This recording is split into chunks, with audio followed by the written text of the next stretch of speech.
Well, you know what that music means, that hard rockin' Madison Rising music. That means it's time for another soon-to-be award-winning episode of Student of the Gun Radio. And this week we are back in our home studios. That's right, we're in our same comfortable chairs behind our black carbon steel Student of the Gun microphones. Now, last week we were at the NRA annual meeting and exhibits in Houston, Texas. We had a fantastic weekend, and I want to make sure that I take a moment here to thank everybody who came out, all the folks who stopped by during the book signings or while we were on the floor or just, saw us in the hallway or the aisles and said, hey, Student of the Gun Radio. We really appreciate all of you guys out there. And they broke a record this year. It was, I think the previous attendance record for an NRA annual meeting was around 72,000, which is a lot of bodies over a 3-day weekend. Well, I saw the numbers this last week, and they tallied, I believe it was 86,000 attendees at the NRA annual meeting in Houston last week. That is fantastic.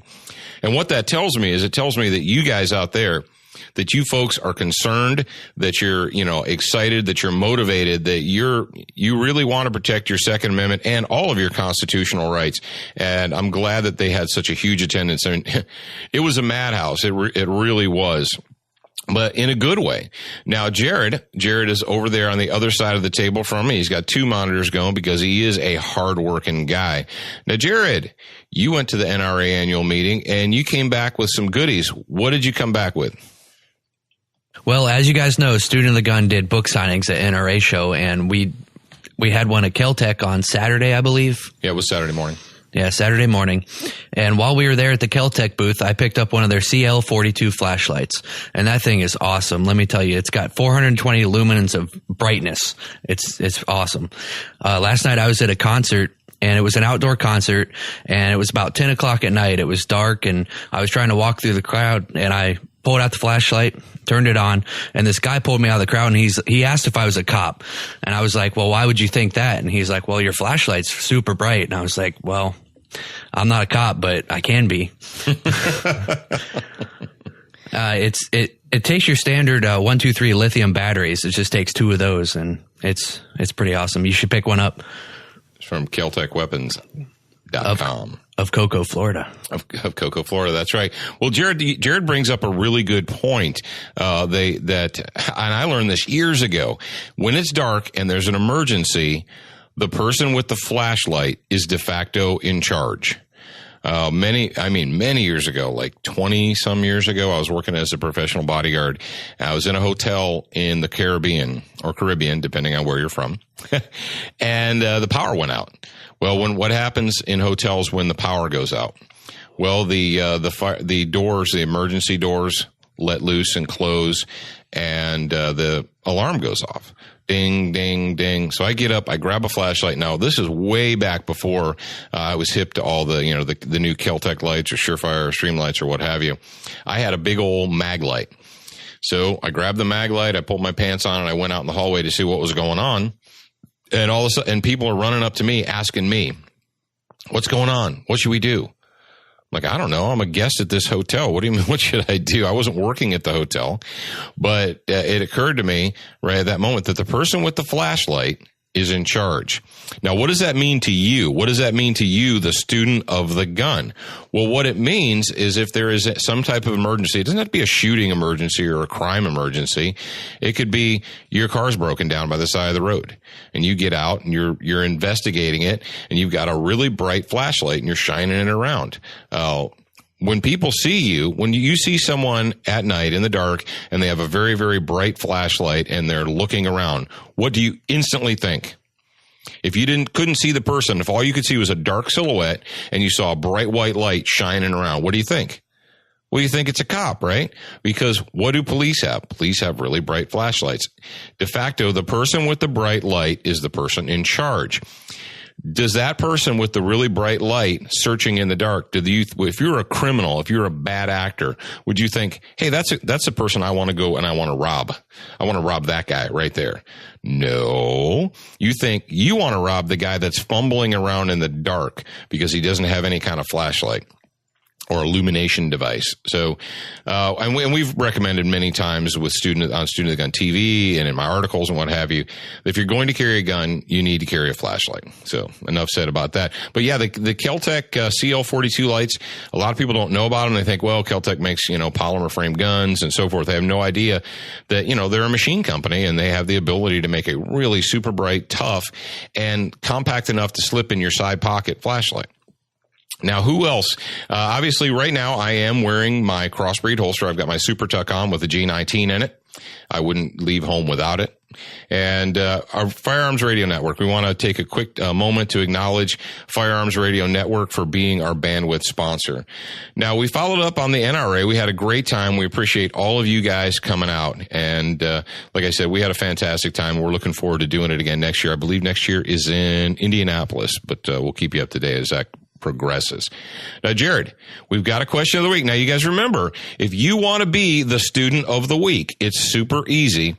All you have to do is go to our Facebook page, Student of the Gun on Facebook, and post your question. And if we use your question on the air, we will reward you with an official Student of the Gun t-shirt. Now, Jared, tell us who our Student of the Week is and tell us what their question is. Our student of the week is Clay Dawson, and he wants to know if there's a pistol safe that you would recommend for a nightstand drawer or another strategy for keeping that pistol by the bed. Okay, fantastic question. And I think a lot of students of the gun out there in the audience, that if you haven't figured it out yet, you may be, trying to tackle that situation. Like, what is the best way for me to have a firearm stored ready for that bump in the night? It's 2:30 in the morning. I'm in a deep sleep, crash. The dogs are barking and I spring up out of bed. Something's going on out there. I need to get a gun in my hand. I need to get a light in my hand. So where should I keep that? A lot of people, for decades and decades, the whole gun under the pillow thing. People, stop doing that. Stop doing that. It's ridiculous. It's dangerous. It doesn't secure the gun. People are like, oh, that's bullcrap. I've been doing it for 20 years. I've been sleeping with a gun under my pillow. Okay, great. And tomorrow is going to be the time that you grab it in a deep sleep and end up shooting yourself through the wall or yourself or what have you.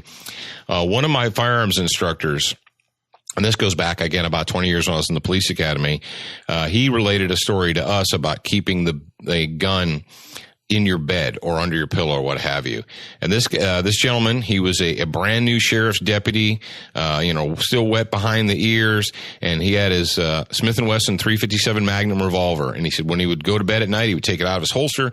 He would set it right on the bed next to him and go to sleep. He said, I did that until I woke up to the sound of gunfire. And I heard the gunfire because there was a gun in my hand. I was sitting up in bed and I shot through my mattress. Folks, don't do it. And the point and what I like to say is you want to give yourself at least 2 steps. There should be 2 steps before you access the gun. It shouldn't just be grabbing it. It should be in a holster, in a container, in a case, something so that you in the fog of you guys you're all adults. And if you're not, hey, you'll be an adult someday, but you've all had that 2 a.m., 3 a.m. fog where you come out of such a deep sleep. You're like, what time is it? Where am I? What is going on? That is not the time to be putting your little booger hook, your digit on the trigger. What you want to do is before you can touch that trigger, you should have to go through some type of process. Now, there are those rapid access gun safes or gun vaults, where you put your hand on it and you punch in a code, and it springs open and you stick your hand in there. They've got those. But you also have different types of holsters that you can secure or mount to your bed. And our friends at Crossbreed Holsters have what they call the bedside backup. And essentially it's the same technology that they use to build their holsters, only you go to crossbreedholsters.com, you can check out the pictures and what have you. But the bedside backup, it essentially there's a panel that slips between your mattress and your box spring. It's got, hook and loop, Velcro lining, and you take the holster, you secure it to that, take your gun, put it in there, drape the bedspread over it. And when the bedspread's there, nobody's the wiser. It's just there. What I do is I actually take my Glock 19. Where's the best place to secure your gun, Jared? Exactly. On your body. You know, people are like, well, where should I put my gun? And my answer is put it on your body. If it's attached to your body, you have control of it. Anytime you take it off and set it down anywhere, you don't have control of it. But obviously you don't sleep with a gun. So when I'm done for the night, I'm all done. I'm taking my clothes off. I take the Glock 19 out of the holster that's on my body and I put it directly into the bedside backup holster, which is on my bed. And so that gun, the G19, is always in one of two places. It's either, if it's not attached to my body, it's in the bedside backup. And if it's not in the bedside backup, it's attached to my body.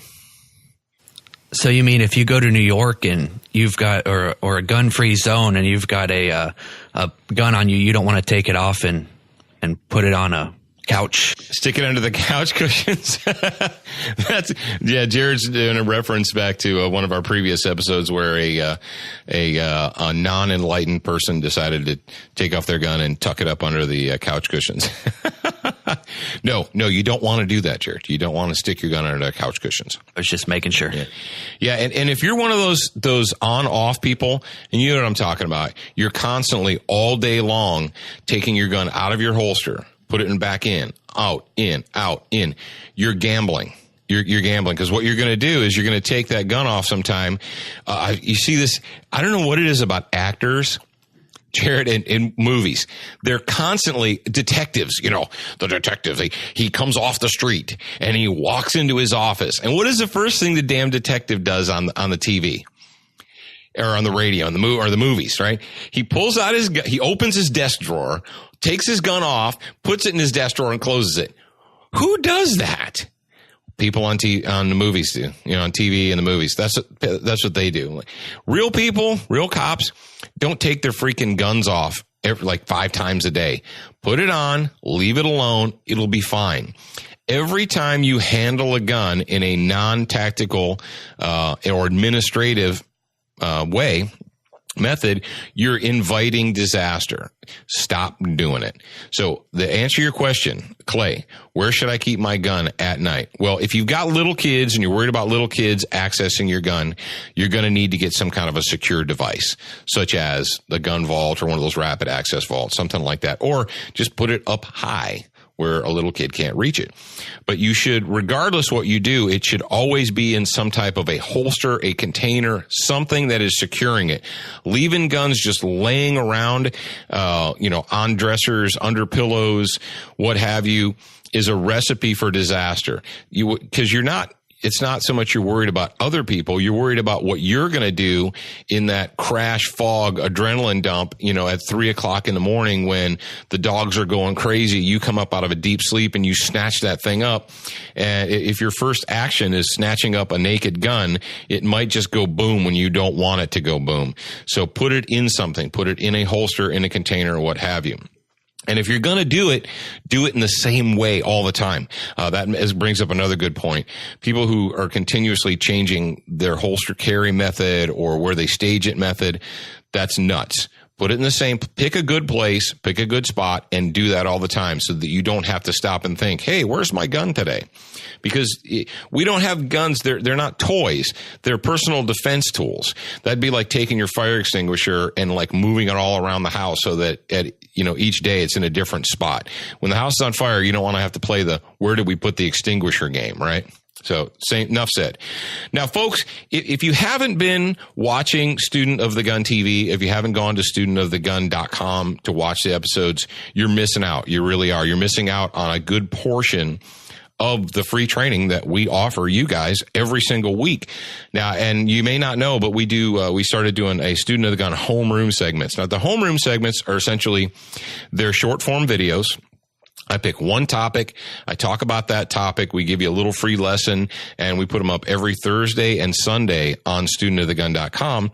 And then every Tuesday, we put the new episode of the show. If you're familiar with Student of the Gun, you know that we've been, we started out on Pursuit Channel, on Dish Network and DirecTV and so forth. We were on the Sportsman's Channel, Dish and Direct. But the entire time we were on satellite and cable, people were constantly asking us, why can't I watch your show online? Or where can I go online to watch your show? And there were little clips and little short snippets and stuff, but the quality, there was not a quality high definition show, Student of the Gun, on the internet, So what we did last year is I've got a partner, Charles. Charles is my buddy. Charles, if you're listening, thank you very much. He helped me completely redesign the website.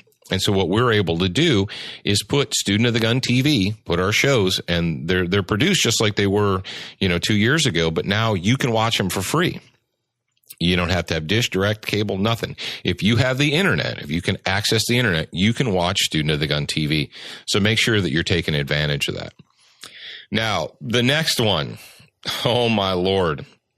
Oh, and don't forget, when you go to studentofthegun.com, they're over on the right-hand side. There's a little sign-up form. It's for our digital newsletter.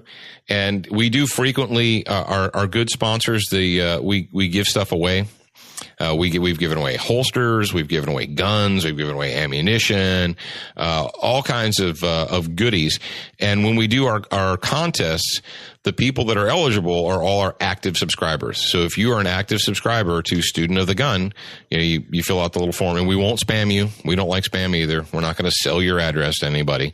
But that's how you can win. That's how you're eligible. Is you go to studentofthegun.com, you sign up for the weekly newsletter. It tells you what's new on the TV show, what the most recent article is, and then, of course, what's going on with Student of the Gun Radio. So it's free. It's easy. If you're not taking advantage of it, you're missing out. The next topic we've got up here is called Morons on Parade. And Jared's shaking his head because he can't believe that this next story was actually true. Now, last week we talked about the Oregon school teachers, or the Oregon teacher staff. They were having a staff meeting, and somebody in the staff members decided it'd be a cool idea to put on ski masks and walk into the teachers meeting with blank firing guns to just open fire, to show the seriousness of taking an active shooter seriously. We talked about that. That's craziness. Well, we've got another one, and this is as crazy, if not crazier, than the first one. It seems everybody, if you're paying attention to pop culture, you know that Iron Man 3 was released last week. Okay, big movie.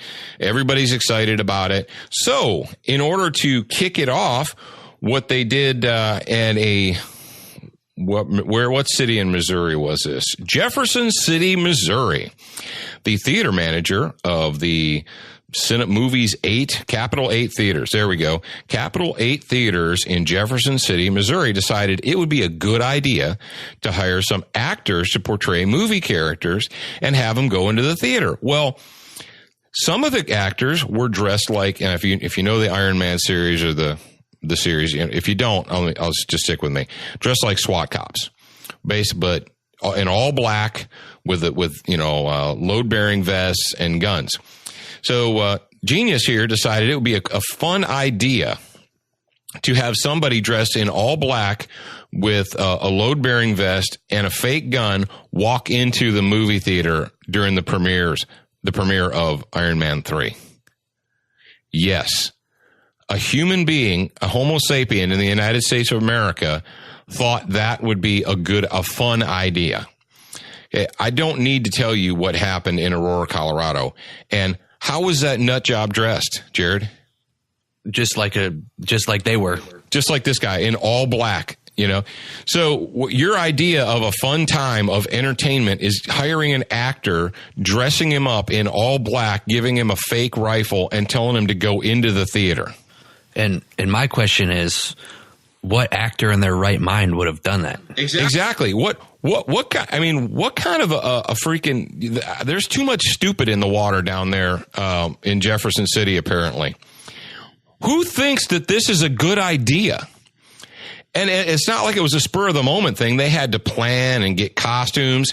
And what's even crazier, all right, the police were called, the SWAT teams were called out. It was a mess.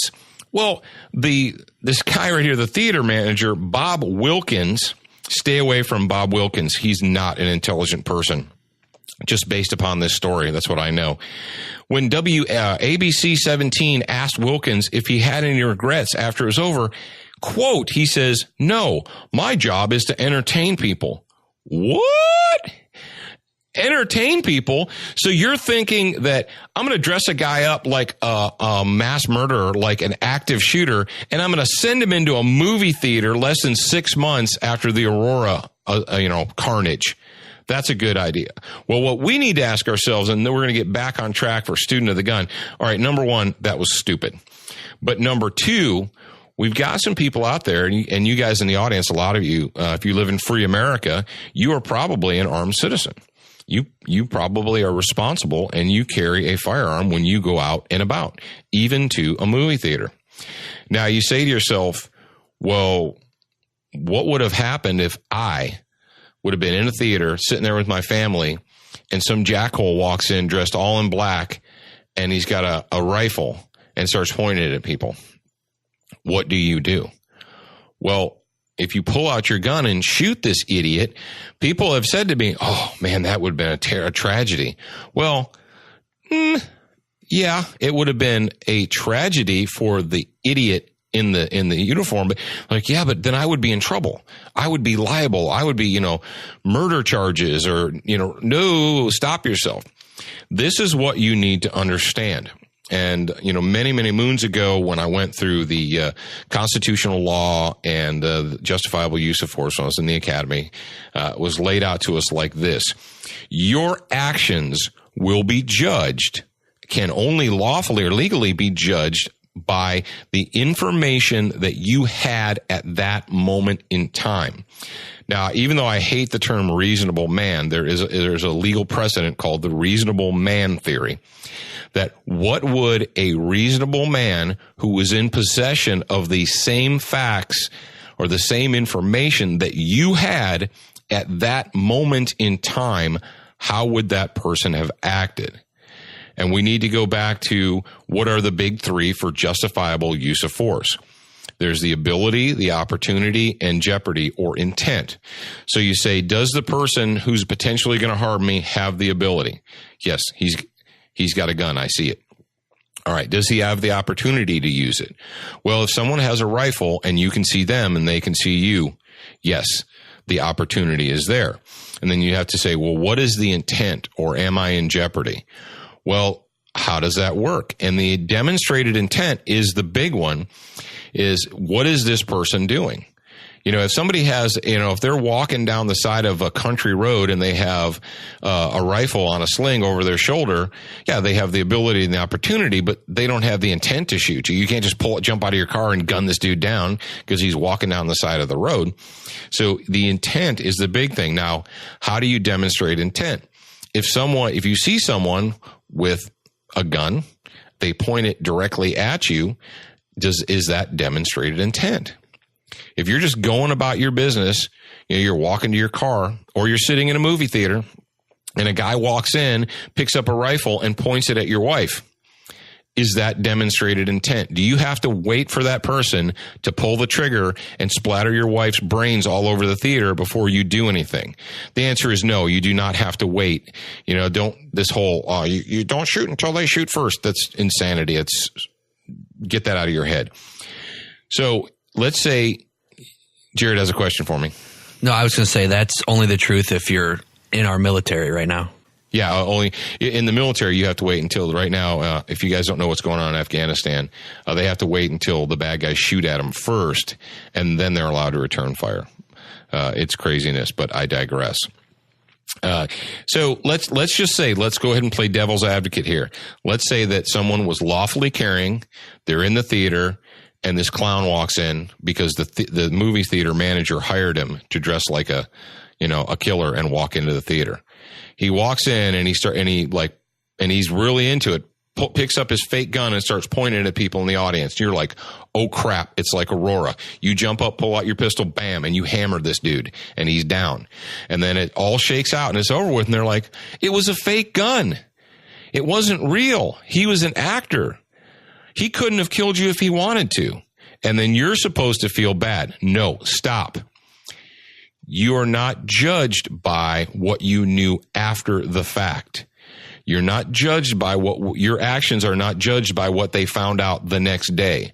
Police officers, there have been many police officers who've been involved in justifiable shootings where a bad guy, a good friend of mine up in Ohio, a guy named Greg Elfritz, he works in Ohio, and they did a study on their department of guns that were seized or taken off of criminals, of bad people. And they found that somewhere around, I think Greg said it was like 27 to 30% of the guns that they took off of bad guys were either inoperable in some way, they were not loaded properly, as in there was a magazine in it, but the chamber was empty, or they were loaded with the incorrect ammunition, with the wrong ammo.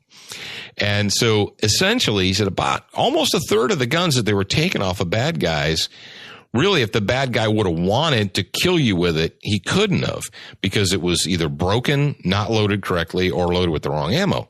And so the question becomes is, well, if you're a cop and a guy points a gun at you and you drill him, you lay him out, and the evidence techs and the forensics, guys go back and they take the gun apart and they're like, oh, well, this gun was broken. It couldn't have fired. So so the question becomes, well, is the shooting bad? Is it a bad shooting? Is it not? No, you could not have known that. Or let's say it was empty.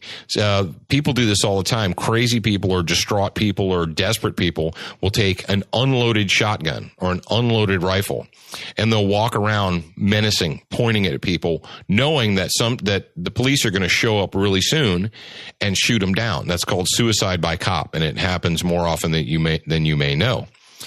But and they say, well, if he had an empty gun and I shot him down, then I'm responsible. No, you do not have to wait until the person pulls the trigger, because one round could be the round that kills you. One round could be the round that kills your wife or your child.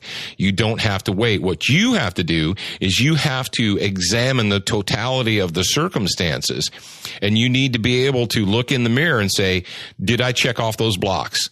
Ability, check. Opportunity, check. Intent. What is this person's intent? And, if you feel like if you're confident in your skills and your ability, you draw down and you scream, drop it, stop. And I got to believe that this actor person probably would have let go of this fake gun and peed down his leg. But let's say he's into it and he turns on you and points the gun at you and you hammer him. Who is responsible for that person's injury and or death? Is it you or is it that person? It's their actions that brought them to that conclusion. So, these stories, although, you shake your head and you say, man, that's ridiculous. That's stupid. But they could have ended much worse. It could have been much worse than it did. And this dude, this theater manager, sweet Buddha, if you guys live in Jefferson City, Missouri, you got to be asking yourself, what's in the water down there? And I mean, if I lived in a city where someone did that, I'd be kind of embarrassed. I'd say it's crazy to me. If this dude still has his job come tomorrow, I don't even know. There's no hope for America. Anybody that's that stupid. He needs to not be around people. We had another question that came in, or it wasn't really so much a question. It was more of a comment that came in on Facebook this week. And one of our students of the gun, one of you guys wrote in, you said, we need to change the term gun or firearm. We need to stop saying gun, and we need to start and substitute the word self-defense tool. Every time we write or talk about a firearm, we should substitute it with the word self-defense tool. And the thought behind that was, well, that'll disarm, or that'll throw the anti-gun hounds off the scent, and they won't be able to deal with it. They won't be able to attack us because we have self-defense tools. And that would be a good way of thinking about it if we didn't know this, or if we didn't have evidence to the contrary. Folks, it is the self-defense tool that is exactly what the state doesn't want you to have. And well, what do you mean, Paul, by the state? Well, if you didn't go to public school for the last 20 years and you actually studied history. I studied history. I studied geography. I studied social studies. And, you know, it's kind of ironic is when I was in school, I did okay in math and science and so forth. I didn't really excel. I suppose I was about average, you know. And when I got into high school, I wasn't really into calculus and all that. But what I was very involved in was history. I excelled. I got, believe it or not, all A's and B's in geography, world history, American history, and so forth. And what you need to understand, or what you should know, if you actually ever paid attention to history, is throughout the entire history of mankind, so as long as they're, you know, when we came out of the caves or the huts or whatever, and we started organizing into groups and countries and nations, you've had the state, those that are in charge, those that are ruling, and then you have the populace, you have the people. And there's always been, doesn't matter if you go back to, you know, England or France or Germany or Italy or Japan, you name it, you always have the state, the organized state, you know, those that are in charge or that want to be in charge of your life. Doesn't matter what the particular government is, whether it's a monarchy or a theocracy or what have you. You've got the state and then you have the people, and there's always been a struggle between the state and the people. That's why there's been so many revolutions over the history, over world history, you know.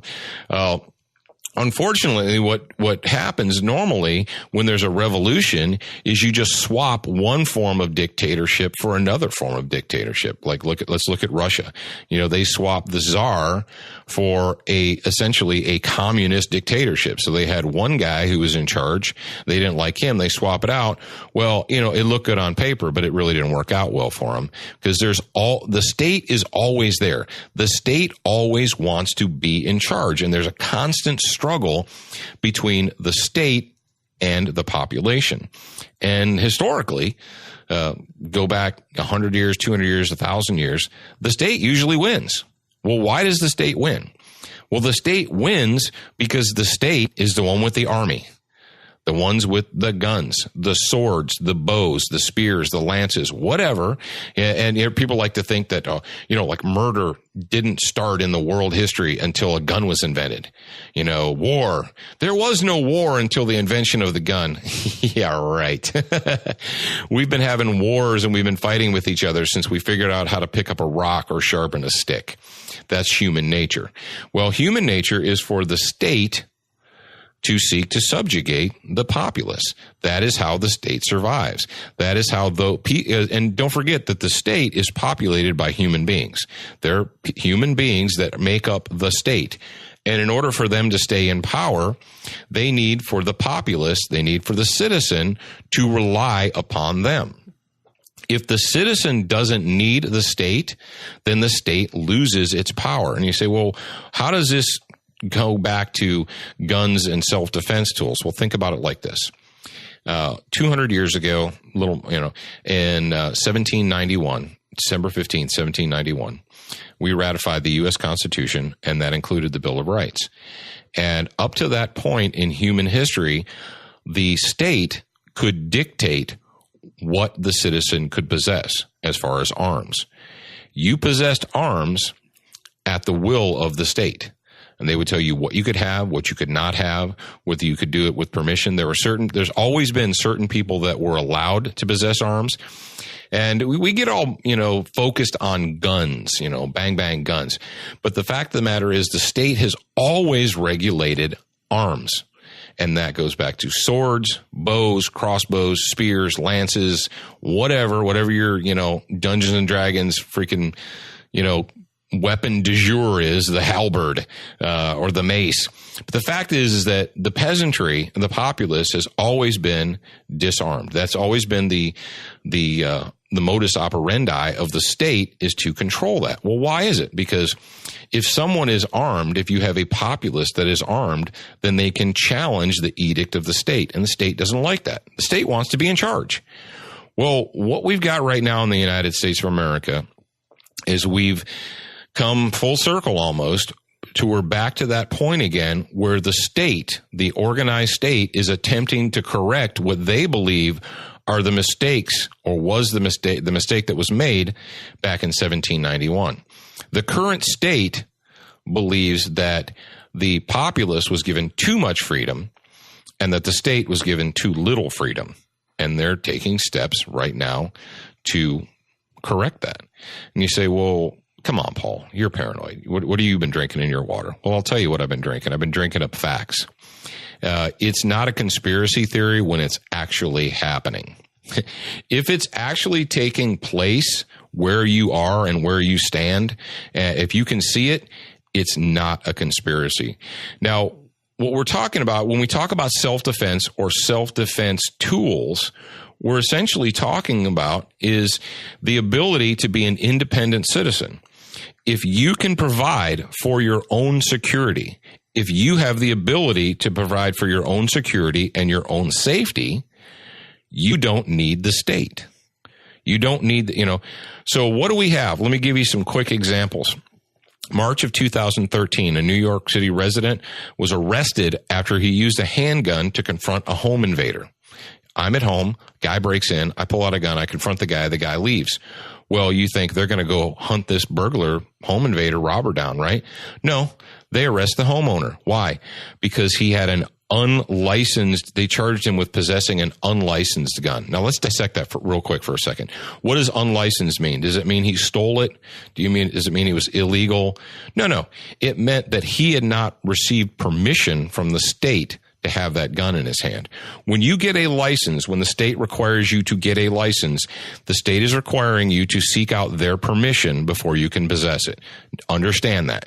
And if you live in one of these, nut job, states where the state makes you request permission to own a handgun or to get a license, you need to understand that. Whether you think that that's the way it's always been or not, or that's the way it is, or that's reasonable, you're requesting permission from the state to possess that. So that's what a license is. So we have that. We've got a gentleman why would you have to ask yourself, why would you be more concerned with arresting a homeowner than you would with seeking out and arresting a robber, a home invader, a felon? You're more concerned about arresting a guy who drove off a felon than you are with the felon. Why would that be? Could it be because that person didn't first seek the assistance of the state? Well, what do you mean the assistance of the state? Well, what they want you to do is call 911, hide under your bed, and a representative of the state will come and take care of your problem. Because if you are an independent citizen, you can defend yourself. You don't need the state. You only need the state to come and clean it up later. Let's talk about another one. Okay, we had a gentleman, where was it? Oh, was it in Oregon? Yeah, an Oregon man was arrested and jailed for building reservoirs on his property in order to collect rainwater. You heard it right. He was arrested. He was put in jail because he built reservoirs on his own property to collect rainwater from the sky. If you live in a nation where you're forbidden to collect rainwater on your own property, what kind of a nation do you live in? Now you have to ask yourself, I know you reasonable people are out there like, well, they must have had a reason for that.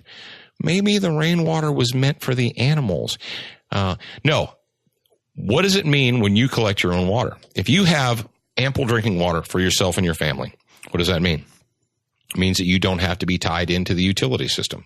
It means you don't have to rely on anyone else for your water, for life. Don't forget this, folks. I know it's 2013, but the human body still needs water each and every single day. And try going 24 hours without it, you will not have a good day. It was that way 2,000 years ago, 200 years ago, and it's going to be the way it is until this big planet stops turning and we all go to our great reward. You need water. Why would you think that that the state would feel the need to arrest and jail a person for collecting rainwater? Well, because he doesn't need the state, and we can't have that. We've got a California couple. This just happened, April 2013. A California couple had their 5-month-old child seized by the state after they took the infant to one hospital. The hospital told them that the child needed immediate surgery. And they're like, whoa, this is a 5-month-old baby. We don't know if we want to put this child immediately under the knife. So they took their child. They went to a second hospital to get a second opinion from another doctor. And the second doctor's like, whoa, no, we're not going to put this kid under the knife right now. We're going to start other treatment. Well, what happens? The parents take their kid, they go home. Who shows up? The Gestapo. And if you don't like me using the term Gestapo, then stop breaking into people's houses and taking their 5-month-old babies by force. Before you get butthurt and write me letters about, you can't use the term Gestapo because that's inflammatory. You know what's inflammatory? Getting a call from a hospital saying, and they didn't get permission. Their crime was this couple did not get permission from the first hospital to take their child to get a second opinion. So hospital number 1 calls the police, calls Child Protective Services and says, this family took their child and went somewhere else. You need to go get that child. So what do? Look it up. It's on the internet. We'll put a link up for you guys who want to see it. But they went in. They're like, we're taking your child. There's no history of abuse. There's no evidence of abuse. But what do we see here? Is the state going to decide what your child needs as far as medical care and what it does not need? And there's one more example. I'll head on it real quick. In April 2013, a Christian family from Germany who had come to the United States and sought asylum because they wanted to homeschool their children. Now, in Germany, it is illegal for you to homeschool your children. So they applied for asylum in the United States. They were granted asylum, and they brought their kids here, and they started homeschooling their children. Well, under a 2011 Obama administration initiative, initiated a new policy called the prosecutorial discretion that gives the government broad powers to pursue high priority cases, or it also gives the Department of Homeland Security the power to decide which deportation proceedings it wishes to pursue. Let's go back and look at that again. Gives the Department of Homeland Security the power to decide which deportation proceedings it wishes to pursue. So what that means is, under the current rules, that the DHS can decide who it wants to deport and who it does not want to deport. Well, apparently in 2013, the people that we need to get out of our country are white Christians from Germany who are homeschooling their children. Not so much the 10 million illegal aliens and the tens of thousands of felons who are currently populating the jails in Texas, Arizona, New Mexico, and California who are in the United States illegally. And not Muslim terrorists in Boston who are in the country illegally. We're not going to deport them because that would be wrong. But what we're going to do is we're going to put the hammer down on this Christian family from Germany because why? What's their crime? Their crime is they're homeschooling their children. Well, if you homeschool your children, what does that mean? It means that you don't need the state. And getting all the way back around full circle, you need to understand this. Why is it that calling guns self-defense tools is not an effective defense against the anti-gun administration or anti-gun people in America today? Well, because self-defense tools are exactly the tools they don't want you to have. When you hear a governor or a mayor or some politician come out and say, nobody needs 10 rounds to shoot a deer, or you don't need a assault rifle to hunt deer. Hey, retard, it's not about hunting deer.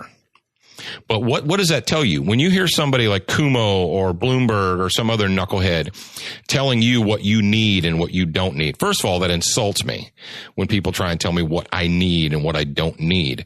But when they start throwing out this hunting thing, and if you're a hunter in the audience, rock on. Dude, I'm a hunter. But I also know that the Second Amendment is not about hunting.